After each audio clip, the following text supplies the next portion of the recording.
मुस्थिति आपण मानक मोर नमस्कार kitchen of Odisha YouTube channel को आपण मानक मोर स्वागत। आज आम किचन जने मैडम आसी पहुंची आसतु तांको परिचय विषय तांको पचारि बुझिबा। मैडम नमस्कार। नमस्कार। आपण ना संयुक्ता। आज मैडम आपण आम किचन कोन करबे छथि? आज मु पानमधुरी मटन देखिया चाहूँ। तो सब पानमधुरी मटन पे आपनकर सब कोन सामग्री दरकार? प्रथमे मटन को मुझे सिझेकी आनी माने मटन को सिझे दी सिझे देछि लूण हल्दी पकेकी सिझे दी जति लूण जति हल्दी दरकार त सिझे दी पकेकी सिझे दी ताबरे 500 ग्राम मटन रे 2 चम्मच बड़ चम्मच पानमधुरी माने गोटा पड़िबो ना गुंड पड़िबो? ना ना पानमधुरी भजा हेगी एमिति गुंड सब करा हबो गुंड करा मु गुंड करिक आनी छी। हां तापरे लंका गुंड जति दरकार सति पड़िबो जति कि खाउथिबे सेही अनुसार हम पकेइबा। तापरे गरम मसला हां आउ टिके फुटेया पे गोटा मसला आनी माने दालचीनी गुजराती लवंग आ गोल मरच फुटा हबो। तापरे भुरसंग पत्र कंचा लंका तापरे अदाटा जो गोटा पड़िबो ना ना ताको कोरी की पके न छेची की पकेबा जहाले गोट करी पकेबा। मैडम एथरा में पानमधुरी मटन स्टार्ट कर देबा। हां एबे करै तातो जे मैडम आपन को मुंड को हटात के एमिति आइला पानमधुरी मटन करबी? पानमधुरी आज कल सब कम तेल मसला खाउछंती समस्ते जो प्रकार हेलानी परिस्थिति सब बड़ी भाबी चिंती करछंती एटा भाबी चिंती मु एटा करली। तापरे आज कल पियाज रसुन जो हां एटा तो सत्य कथा पियाज जो रेड हेलाई खाइबो को भी भय लागलानी सेथि बे मु ए आइडियाटा बाहर करिकी करिछि। बड़ी यूनिक आइडियाटा हां एटा को गरीब लोक माने भी आनी की करि खाइ ना पियाज रसुनटा बहुत रेट हे गेलानी सब बेले भी पियाज रसुन खाइबाटा संभव नुह। हां एबे करै तते गेला हम तेल पकेबा कितने स्पून बेसी तेल दरकार नहीं माने अल्प तेल रे भी हां 2 चम्मच तेल हे गेले हे जी माने आमिष रे जोठी अधिक तेल दरकार एठी अल्प तेल दरकार अल्प तेल रे हे जीवो। जीरा टिके फुटेबा जीरा फुटण हबो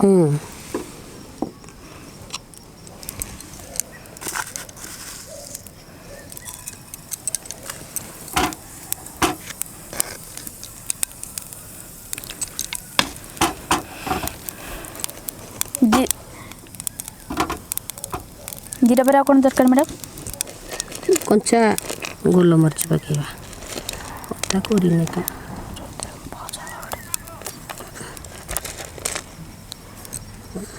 दालचीनी खंडे पड़िबो बेसी नहीं हां आउ गुजराती हां गुजराती पड़िबो हां बस आ कच्चा लंका फुटसमत्र ए सब मैडम एने पड़िबो तेल टिके अधिक ताती गला पर ए सब पड़िबो फास्ट फुटसमत्र पड़िबो तबरे अदाटा माने मटन जे जति सेति पड़बो ना टिके लाइट रहइबो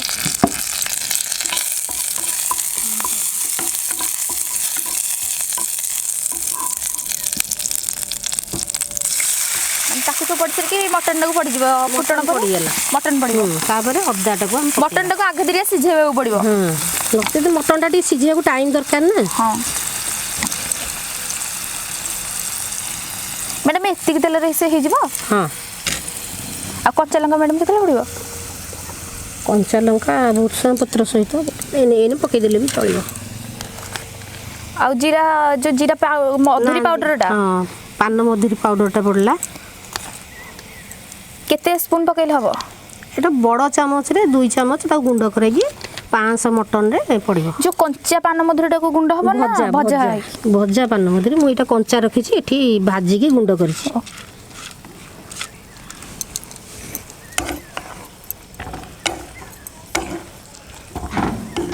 लंका गुंड फुटणर बास्नाटा एति गळ आसिला लंका गुंड केते पड़िबो? अल्प जे जेमती खाउथिबे जति की राग सेही अनुसार पड़िबो। लूणटा हे सल्ले पड़िबो ना आ लूण पड़िबा दरकार नै जति सिझरे पड़ी सिझारे पड़ी जाई ऑलरेडी आ पकेबा किछि दरकार नै पानीटा थिला ना जदि से पानीटा ढळा हे जइतबो ताले आ टिके मटन ढाली देले टेस्ट लागिबनी ढाली देले टेस्ट नै ताले पानीटा सब तो टेस्ट अछि। हां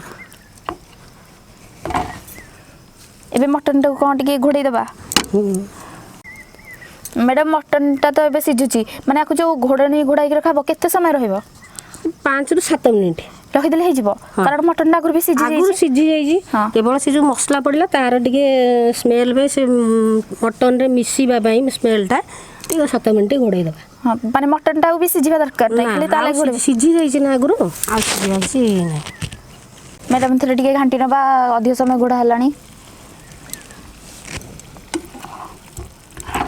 हेला आ टिके हेला हिजो माने हे गेला एते शीघ्र हेला माने गरम मसला टिके पके दबा एटा तो जल्दी रे जे थिबा ताको खाइबा पई भलो ऑफिस जो मन जाउछन ऑफिस लोक में एटा बहुत भलो कम समय रे भी हे जिवो इते कम समय आमिष रे माजी नुआ सुनली यूनिक जिनसटा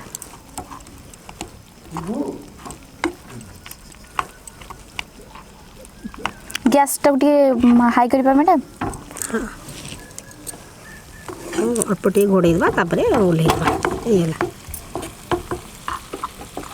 आउ टिके माने गरम मसला पड़सला परे जोरे गैस आंचटा दे कि टिके घोड़ा हबो गरम मसला जो स्मेल ता से मटन ने रहि जो मैडम कोन एथरा हे गला पानमधुरी मटन हां हेला पर पानटा मरिबो ना पानी अल्प टिके रहिबो पानी पूरा मरिबो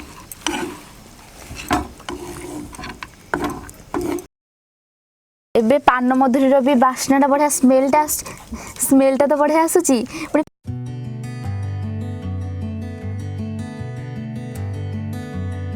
पानमधुरी मटन टा तो मते बहुत टेस्ट लगला एबे आपण माने करंतु समस्त करिकि खुआंतु केमिदि हला हम कमेंट बॉक्स माध्यम रे कमेंट करिकि जणांतु आपण माने मो ओडिशा यूट्यूब चैनल को सब्सक्राइब करबा पई तळे थिबा बेल आइकन टिकु प्रेस करंतु मैडम आपण हम किचन को आस्ति पारु आपन को धन्यवाद